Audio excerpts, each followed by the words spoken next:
আমরা এখন তায়েফ নগরীতে প্রবেশ করেছি। তায়েফ নগরীর বিভিন্ন স্থান প্রদক্ষিণ করে আমরা এখন বুড়ির বাড়ি দেখার জন্য এসেছি।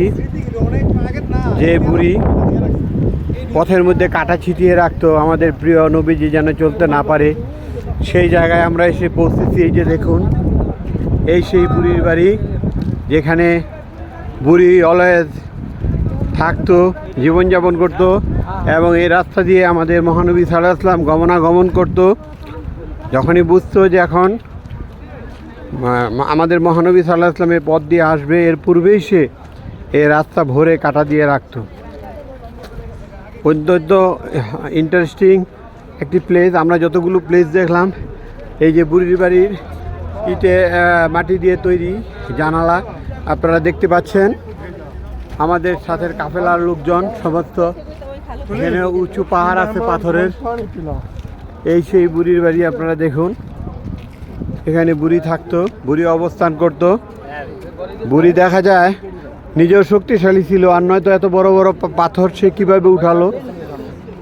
এই বুড়ির বাড়ি আপনারা দেখতে পাচ্ছেন। আমাদের সমস্ত কাফেলার লোকজন অবলোকন করছে।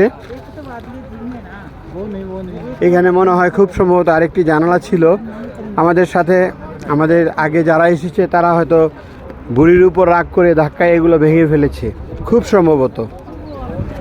দেখুন আপনারা কি শক্ত শক্ত পাথর বুড়ি নিজ হাতে উঠিয়ে তার এই ঘরটি তৈরি করেছিলেন। আমরা সেই ঘরটির পাশে এখন অবস্থান করছি আমাদের কাফেলাকে নিয়ে, সঙ্গে নিয়ে। এই হলো বুড়ির পুরো বাড়িটি। এটাকে বুড়ির বাড়ি বলা হয়। দূরে উঁচু পাহাড় রয়েছে।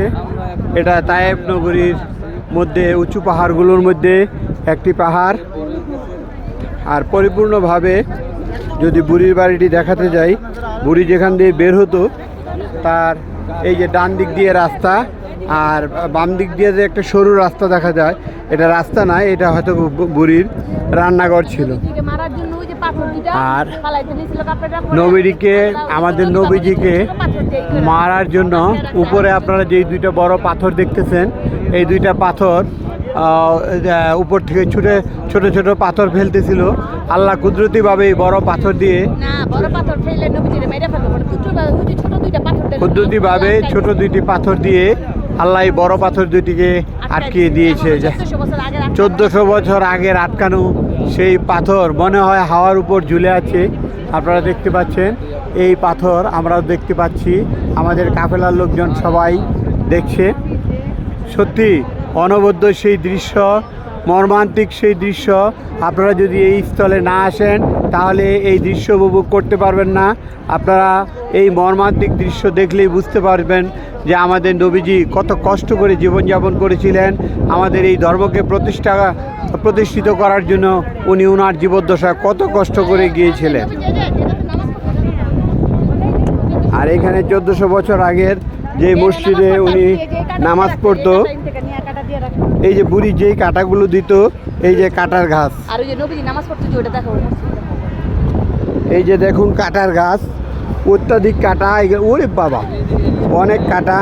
এই যে আরও এইগুলো কাঁটা, এগুলো বুড়ি দিয়ে রাখতো, নবীজির পথের মধ্যে ছড়িয়ে ছিটিয়ে রাখতো, যাতে নবীজি তার দিন প্রতিষ্ঠার জন্য বিভিন্ন দিকে গমনাগমন করতে না পারে।